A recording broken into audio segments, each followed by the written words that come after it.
آپ دیکھیں گے کہ خالق ایک ہے، جیسا کہ ہم نے پروف کیا ہے اسٹارٹنگ میں. چونکہ خالق ایک ہے تو یقینی بات ہے مالک بھی ایک ہے، رب بھی ایک ہے اور حاکم بھی ایک ہی ہے. پھر ہم آتے ہیں اس بات پر کہ آپ دیکھیں گے کہ جب خالق کے تعلق سے ہم سوچتے ہیں کہ ہم نہیں تھے، ہم کچھ نہیں تھے، لیکن ہم کو بنایا ہے ہمارے کریٹر نے، ہمارے خالق نے، تو ہم دل سے ہے نا، دل کے گہرائی سے ہمارے جذبات نکلتے ہیں، اس کا شکر کرتے ہیں، اس کی حمد کرتے ہیں، اس کی تعریف کرتے ہیں، اور کبھی اس کو ناراض نہیں کرنا چاہتے، ہمیشہ اس کو خوش رکھنا چاہتے ہیں. تو یہ ہم انسان جو عمل کر رہا ہے، اس عمل کو کہتے ہیں عبادت. تو گویا وہ خالق کی عبادت کر رہا ہے، اپنی زبان سے بھی، اپنے دل سے بھی، اپنے دل کی گہرائیوں سے، اپنے جذبات سے. تو یہ جو ہے عبادت ہے. پھر ہم آگے جاتے ہیں مالک. تو مالک جو ہے ہم اس کے سامنے، چونکہ ہم بندے اور غلام ہیں، وہ ہمارا مالک ہے، وہ آقا ہے ہمارا، تو غلام جو ہے اس کے سامنے ادب کے ساتھ ٹھہرتا ہے، نظر نیچی کرتا ہے، اور اس کے سامنے جھکتا ہے، اس کو سجدہ کرتا ہے.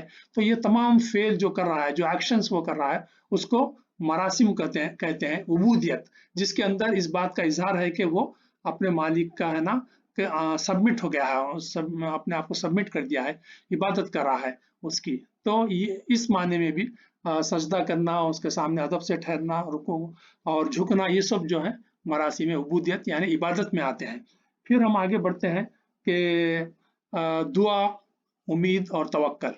ہم اپنے رب سے، جو ہمارا پالنے پوسنے والا ہے، دیکھ بھال کرنے والا ہے، نگرانی کرنے والا ہے، حفاظت کرنے والا ہے، دعاؤں کو سننے والا ہے، تکالیف کو دور کرنے والا ہے، حاجتوں کو پورا کرنے والا ہے، تو ہم کیا کرتے ہیں؟ ہاتھ اٹھا کے اس کے سامنے دعا کرتے ہیں، اس سے مانگتے ہیں کہ وہ اپنی جو ضرورت ہے وہ مانگتے ہیں. پھر جو ہم نے غلطیاں کی ہیں، گناہ کیے ہیں، تو توبہ کرتے ہیں اور دعا کرتے ہیں کہ اللہ تعالیٰ ہم کو معاف کر دے. تو اس طریقے سے وہ اپنی معافی چاہتے ہیں اپنے رب سے، اور امید رکھتے ہیں کہ ہم نے جو دعا کی ہے وہ چونکہ بڑا مہربان ہے، رحمان اور رحیم ہے، ہماری دعاؤں کو وہ قبول کرے گا. اور اس بات کے بھی ہے نا بھروسہ رکھتے ہیں، توکل کرتے ہیں رب کے اوپر، اس لیے کہ وہ بڑی طاقت والا ہے، ہر چیز پر اس کی حکومت ہے، تو وہ جو چاہے کر سکتا ہے.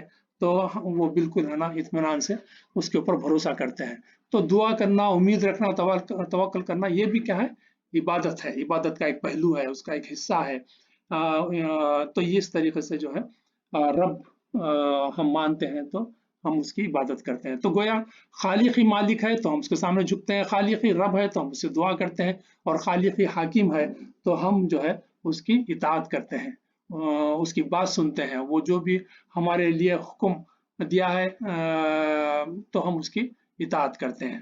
تو گویا کہ ہم خالق کی اطاعت کریں. تو اب ہم غور کر کے دیکھیں کہ یہ پورے جو گفتگو آئی ہے عبادت کے تعلق سے، یہ پورے پہلو عبادت کے ایسپیکٹس جو ہیں، اور یہ پورے معنی جو ہیں خالق کے لیے ہیں کہ خالق ہی کی ہم اصل میں جو ہے عبادت کر رہے ہیں. تو خالق ہی عبادت کے لائق ہے اور خالق ہی مالک ہے. تو یہ ہے نا مختلف پہلو ہیں، خالق کے مختلف صفات ہیں، جس کا ہم نے ایک براڈ سینس میں اور کھول کھول کے ہم نے بیان کیا ہے کہ یہ ہے نا عبادت کے پہلو ہیں اور عبادت کے ایسپیکٹس ہیں، عبادت کے معنی ہیں اتنے وسیع، اور یہ تمام چیزیں انسان ہونے کی حیثیت سے، غلام ہونے کی حیثیت سے ہم جو ہے اس کی عبادت کرتے ہیں.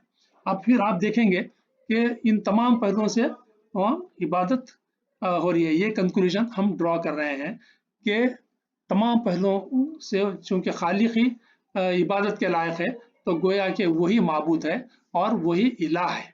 الہ جو ہے عربی میں الہ کہتے ہیں معبود کو، جس کی عبادت کی جاتی ہے، جیسا کہ سامنے لکھا ہوا ہے کہ worthy of worship یا right to be worship. تو الہ جو ہے وہ ہے جس جو ہے نا عبادت کے لائق ہے، عبادت کے قابل ہے، اور اسی کا حق بنتا ہے. اور چونکہ خالق ہی الہ ہے، خالق ہی کی عبادت کی جاتی ہے، تو اس لیے خالق ہی الہ ہے، خالق ہی جو ہے معبود ہے. اور پھر ہم کو معلوم ہے کہ خالق کا نام جو ہے اللہ ہے. تو خالق الہ ہے تو الہ کا نام کیا ہے؟ اللہ ہے. خالق کا نام اللہ ہے تو یقینی بات ہے الہ کا نام بھی اللہ ہے. تو اللہ ہی صرف قابل ورشپ ہے، عبادت کے لائق ہے. تو اب ہم پھر اوپر کے ہے نا حصے میں جاتے ہیں. اللہ ہی خالق ہے، اللہ ہی مالک ہے، اللہ ہی رب ہے، اللہ ہی حاکم ہے. تو ان تمام خالق کا نام چونکہ اللہ ہے تو اس لیے ہر لحاظ سے اللہ جو ہے اپنے پورے صفات کے ساتھ اللہ ہی جو ہے خالق، مالک، رب اور حاکم ہے. تو ہم اسی کی عبادت کرتے ہیں. تو یہ ڈرائیویشن ہم کو جو ہے اس لاجیکل ڈسکشن سے ہم کو ملا کہ اللہ ہی عبادت کے لائق ہے. اب اوپر ریڈ لائن کے اوپر ہم جاتے ہیں کہ جہاں پر ہے نا ایک دعویٰ کیا گیا تھا، ایک کلیم کیا گیا تھا کہ لا الہ الا اللہ. لا کے معنی نہیں کے ہیں، الہ کے معنی جس کی عبادت کی جاتی ہے. تو کوئی نہیں ہے عبادت کے لائق، ساری دنیا کے اندر، ساری کائنات کے اندر کوئی عبادت کے لائق نہیں ہے. تو یہ ہے نا اس کا کلیم ہے. اور پھر آگے کا کلیم کیا ہے؟ الا اللہ، ایکسپٹ اللہ. So this is the complete claim is there is no body worthy of worship in the whole universe except Allah. تو یہ جو کلیم ہے اس کو کلیم کو یہاں ڈسکشن کے ذریعے سے پروف کیا گیا ہے الحمدللہ. تو جو بھی اس پر غور و فکر کر کے سمجھنا چاہتے ہیں، لاجیکلی سمجھ سکتے ہیں، اور ماننا چاہتے ہیں تو مان سکتے ہیں. Every thing is open. اور ہم چاہتے ہیں کہ وہ غور کریں اور مانے تاکہ وہ بھی جنت میں جائیں.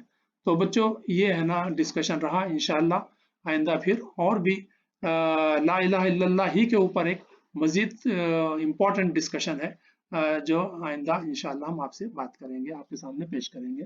اللہ حافظ.